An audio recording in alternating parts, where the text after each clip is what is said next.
Yeah, B. Talk your shit. Partner, let me upgrade you. Hey YouTube, welcome back to my channel, Whitney's Pink Clouds. In today's video, we're going to be talking about tackling how to practice self-care during the sad, bleak time known as finals season in college.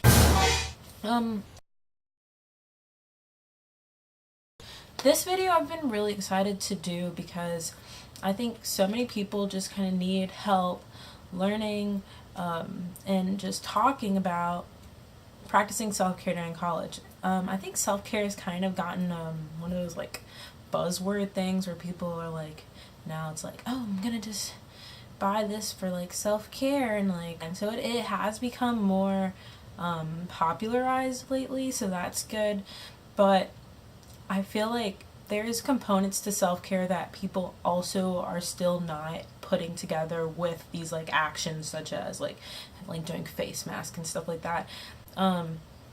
For it to be really effective, you also have to change your mindset about things, and that is something that I really want to stress in this video. So I am going to be giving tips about, how to practice self-care, but I'm also going to be talking about the mindset that you should have during final season and just college in general.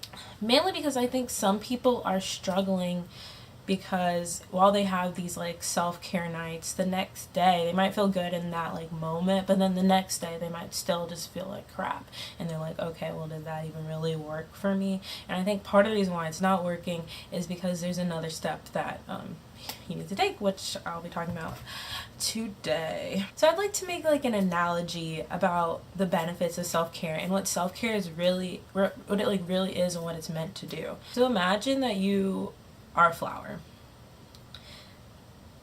You're beautiful, you're all unique, and you need soil and you need water to grow.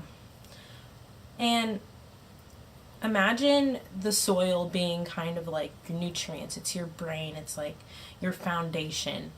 And in order for you, the flower, to grow, that soil has to be well kept, it has to be watered, it has to be taken care of. Cultivating that soil is the best way for you to be able to gain more success during college and for you yourself to grow as a person. And in order to cultivate that soil, you need to take care of yourself. You need to be drinking water, you need to be eating. Let me just stress that. Like, you need to make sure you're eating vegetables and fruits, okay?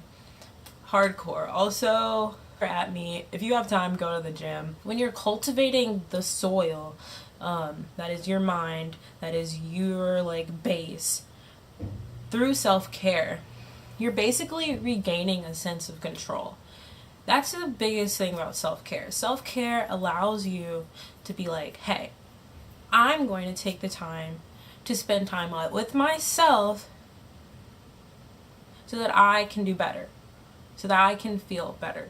And when you start thinking about self-care not as like oh, let me just like real quick treat myself, but you're not also thinking about the fact that in this you're getting to exert control, you're getting to regain parts of, like, because college can be just so like a whirlwind of everything, you just kind of feel like life is like doing you instead of you doing life. That's when you're like the soil starts to like die and you start to like feel like crap. And that is the key for self-care. Self-care is giving you an avenue to feel like a sense of composure and control within your life. So when you start thinking about self-care like that, the face mask on Saturday night is going to probably make you feel better the next day rather than just in that moment.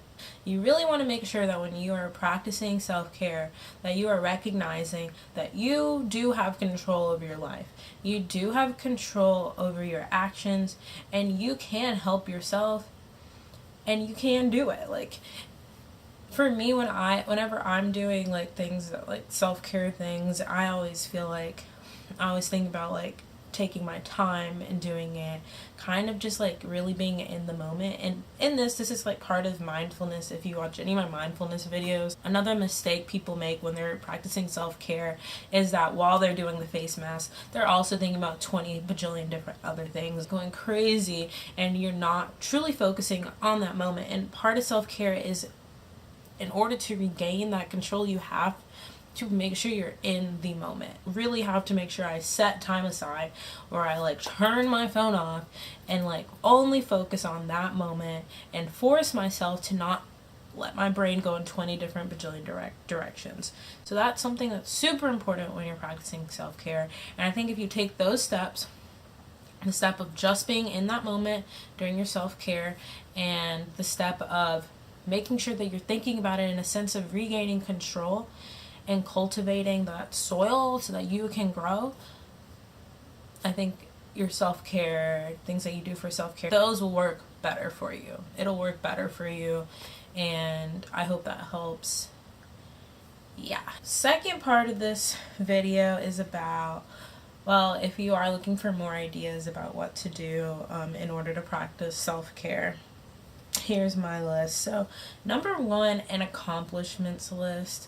This is especially like useful in college when sometimes you feel like you're just taking L's. We for some reason just fixate on negative events, and it's harder to remember positive things. So just taking, as a self-care moment, taking like 10 to 20 minutes and literally just writing, just thinking hard and writing down positive things that you've accomplished, like good things that somebody has said about you. Just write it all down and then just put it up somewhere in your room. That way you can just look at it. Next thing is an inspiration board. I'm like starting to work on an inspiration board. I'm really excited. Basically, you just like look up pictures, look up quotes, look up like whatever, and then you'd print them out or cut them out if you like see it in a magazine or like a book or whatever, and you just put it on a board. And that's just really fun because it's just kind of, it's rewarding because you create something that you can always look at, and it's fun because it kind of like helps you remember like where you're aiming to go. So like in my inspiration board, I'll probably put some like California esque stuff because I've always wanted to like live in California for like a bit. You probably need to actually schedule time to spend with yourself, like by yourself. I have to do that sometimes because I enjoy hanging around other people, but it's also important to be by yourself. If you go to a school where you literally don't have to go off campus, hashtag wash you, go off campus. Go off campus. Something about being on campus all the time literally is so constricting. So self-care event, go off campus. Okay, so if you didn't notice, there's a whole nother angle right now. That's because my camera died and it's charging right now. But there are some other things I would like to mention as well, and that's just about how you treat yourself if you get a sucky grade on an exam or an assignment. You are not a grade. You're not a grade. You're not a grade. You are the effort that you put in to that assignment, to that test, and you are the way that you bounce back after that setback. I'm sure we've all met somebody that's super smart but like a crappy person and you don't want to hang around them. And I'm sure we've all met people that are like really struggling in college right now but are still like the sweetest, most awesome people. You are not your grades. So just don't define yourself by your grades. That is key to college and to life in general. Define yourself in the work you do, how you treat other people, and how you treat yourself. Make sure you sleep. I know it's kind of like, I don't know, funny now to be like, I didn't sleep, for 3 days, like, but like seriously, sleep. Your mental health is above school. If you feel like you can't like do anything, if you just feel immobile and you can't do anything, like, ask for help. If you go here, you can literally message me and I'll try to help you. If you don't feel like you can talk to anybody, you can talk to me. College is not worth your life and your mental health. So I wish you all the best during final season. Y'all are going to kill it. You're going to slay. I believe in you guys. Make sure you're taking care of yourself. I will see you guys in December, because I'm only posting once a month because college is a mess.